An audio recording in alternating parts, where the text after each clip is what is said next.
j'espère que vous allez bien. On se retrouve aujourd'hui pour réaliser un magnifique bonnet au crochet. Le modèle que je vous propose est bien chaud et vraiment super rapide à confectionner. Dans ce tutoriel, je vais vous donner toutes les billes et astuces pour confectionner un modèle en fonction de la taille souhaitée. Je vais vous donner toutes les indications nécessaires pour le réaliser de la taille naissance à une taille adulte. Pour réaliser ce magnifique modèle, j'ai utilisé mon fil Naya de chez Loupation. Pour ma part, j'ai utilisé 2 pelotes. J'ai réalisé une taille adulte femme standard. Vous pouvez retrouver la liste du matériel directement dans la description de cette vidéo. C'est un fil vraiment super sympa, que ce soit pour débuter le crochet ou réaliser des ouvrages rapidement. Il a une super tenue. J'ai pour ma part réalisé pas mal d'ouvrages avec ce fil. Depuis maintenant plus de 2 ans, je les ai encore, surtout mon plaid Naya, il va souvent à la machine à laver et vraiment c'est un fil de qualité. Voilà, moi perso, je peux vous garantir que ce fil tient et qu'il est vraiment super agréable et confort. Cependant, si vous souhaitez adapter ce modèle avec un autre fil, je vous recommande donc d'abord de réaliser un petit échantillon. Si vous ne savez pas comment réaliser des échantillons au crochet, vous pouvez retrouver un tutoriel en pas à pas pour apprendre la technique. Vous pouvez donc utiliser le matériel que vous souhaitez. Je vous donnerai dans ce tutoriel toutes les mesures qui correspondent en maille à ce fil et également en centimètres. La fiche de réalisation est bien évidemment disponible directement dans le petit i en haut à droite ou sur mon site internet www.lecrochetdeplume.com. Je vous propose de vous montrer dans un premier temps comment réaliser un petit échantillon pour confectionner le point. Toutes les mesures seront donc indiquées au niveau du petit bandeau. Puis, dans un second temps, je vous donnerai toutes les indications en termes de rang, que ce soit donc par rapport à ce fil ou en centimètres pour que vous puissiez adapter votre ouvrage. Je vous montrerai ensuite comment réaliser une union sans démarcation. Puis, on n'aura plus qu'à venir donc fixer nos petits accessoires si on le souhaite. Et sur ce, on est parti avec le tutoriel. Concernant la réalisation de cet ouvrage, je vais donc vous écrire à chaque fois à l'écran toutes les mesures, que ce soit en maille ou en centimètres. Comme ça, si vous souhaitez adapter ce modèle, vous allez pouvoir le faire aisément. Pour ma part, au niveau de mon échantillon, 9 demi-brides correspondent à environ 10 cm et 5 rangs correspondent également à environ 10 cm. Je vais vous donner toutes les indications pour réaliser ce modèle de la taille naissance à la taille adulte homme. Vous allez bien évidemment pouvoir adapter ce modèle. Donc là, j'utilise mon fil Naya, toujours de chez Loupation. J'ai opté pour une couleur violette, voilà, que je trouve aussi charmante. On vient faire un nœud coulant. Et pour cet échantillon, je vais venir réaliser 10 mailles en l'air. 1, 2, 3, 4, 5, 6, 7, 8, 9 et 10. Un jeté, on saute la première maille, on pique dans la deuxième et à l'arrière de la chaînette, dans le brin vraiment derrière. On ne pique pas dans le petit V, vous voyez, dans cette configuration-là, le brin avant et arrière sont au-dessus de mon crochet. Et je viens faire une première demi-bride. On peut bien évidemment à chaque fois mettre un petit marqueur sur la première maille de chaque nouveau rang pour être sûr de ne pas se tromper. Si vous voyez que votre travail part sur le côté, ça veut simplement dire qu'à chaque fois, vous créez une diminution, par exemple au début, et une augmentation à la fin, et la réciproque est vraie. Donc c'est pour ça, n'hésitez vraiment pas à venir mettre des petits marqueurs. Un jeté, et on va simplement faire une demi-bride, donc dans chaque maille qui se présente à nous, en travaillant bien à chaque fois à l'arrière de la chaînette. En travaillant ainsi, on va vraiment avoir une jolie finition bien nette et bien propre. Et on n'aura pas besoin de venir travailler la bordure de notre ouvrage. Donc pour ma part, comme j'ai réalisé 10 mailles en l'air et que je suis venue donc sauter la première maille et que j'ai piqué dans la deuxième à partir du crochet, pour ma part, je me retrouve avec un total de 9 demi-brides. Dans cette configuration-là, et à partir de maintenant, on va répéter le rang numéro 2 jusqu'à obtenir les dimensions souhaitées. On fait une maille en l'air, on tourne. Un jeté, donc on saute la maille en l'air, on pique seulement dans le brin arrière, comme ceci, et on vient faire un rang complet de demi-brides. Du début jusqu'à la fin, on doit toujours avoir le même nombre de demi-brides. Si par exemple, vous avez commencé par une maille chaînette de 161 mailles en l'air, vous devez du début jusqu'à la fin avoir un total de 160 demi-brides. Vous ne devez faire à aucun moment d'augmentation ou de diminution, sinon votre ouvrage sera asymétrique. Voyez, on débute à chaque fois par une maille en l'air et on travaille en côte, c'est-à-dire qu'on pique toujours seulement dans le brin arrière, du début jusqu'à la fin.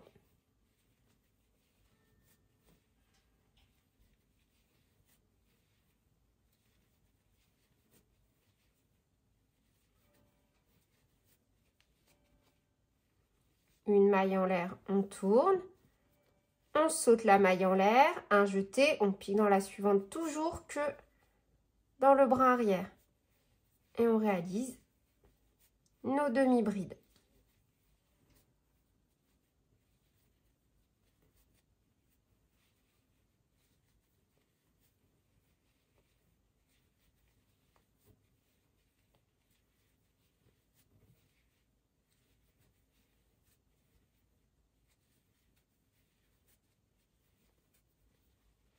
Voyez, donc là, on a réalisé 4 rangs.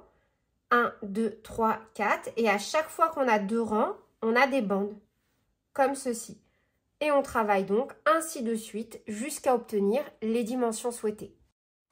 Donc là, en fonction de la taille souhaitée, on va réaliser donc le nombre de rangs nécessaires.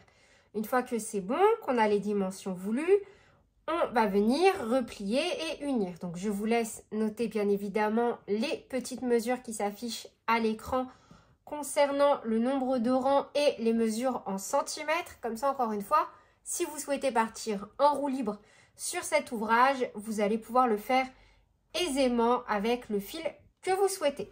Une fois qu'on est endroit sur endroit, donc la partie endroit, c'est là où on a des rangs pleins, comme ceci. À chaque fois qu'on a une bande, 2, 3, 4, 5, 6, 7, 8, 9, 10, 11, 12, 13 pleines, c'est l'endroit de l'ouvrage. Donc, on va venir replier comme ceci et unir, donc pour former ici une union invisible.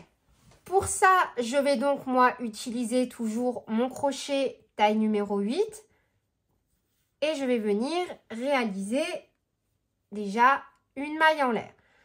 Donc, la partie face à moi, donc le premier rang de demi-bride que j'ai réalisé. Je vais piquer à chaque fois au milieu de chaque demi-bride. Et au niveau du dernier rang de demi-bride réalisé, je piquerai à chaque fois seulement dans le brin arrière. Donc là, vous voyez, hop, j'ai une demi-bride. Je ne pique pas du tout dans les deux brins comme ceci. Je viens piquer ici, vous voyez, entre les deux petites barres. 1, 2, je pique là, hop. Et je pique de l'autre côté seulement dans le brin arrière. C'est super important. Un jeté et je fais donc ma maille coulée normalement. Et on va faire ça pour chaque maille qui se présente à nous. Je pique dans la demi-bride et de l'autre côté, je pique seulement dans le brin arrière. Un jeté et je fais ma demi-bride. Et on va faire ça donc sur tout le rang. On doit faire autant de mailles coulées que l'on a de demi-brides.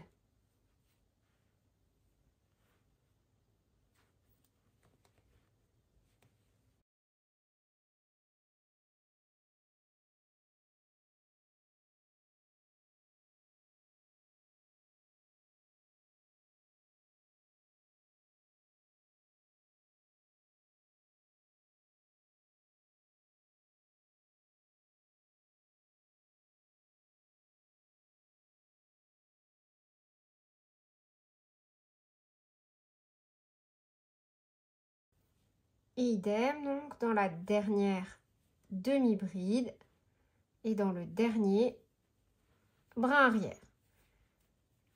Une maille en l'air et on va laisser une vingtaine de centimètres à peu près donc pour faire notre point de couture. Donc là, voilà ce qui me reste à l'issue de mes 2 derniers rangs au niveau de ma pelote. Donc moi, pour une taille homme, je pense qu'il aurait fallu une pelote supplémentaire de Naya. Après, ça se tente, c'est à vous de voir. Hop.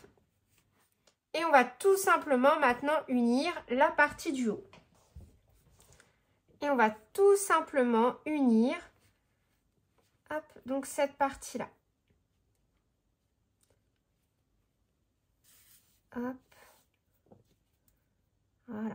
Donc là, pour ça, on va travailler tout simplement en faisant, hop, des va-et-vient. Et après, resserrer le haut du bonnet en tirant simplement dessus.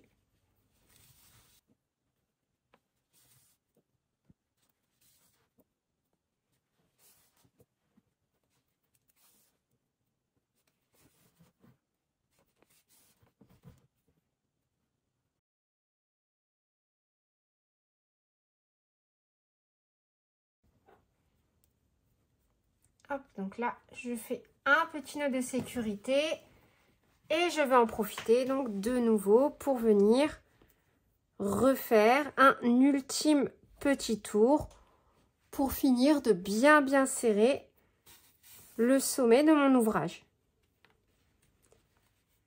Et voilà.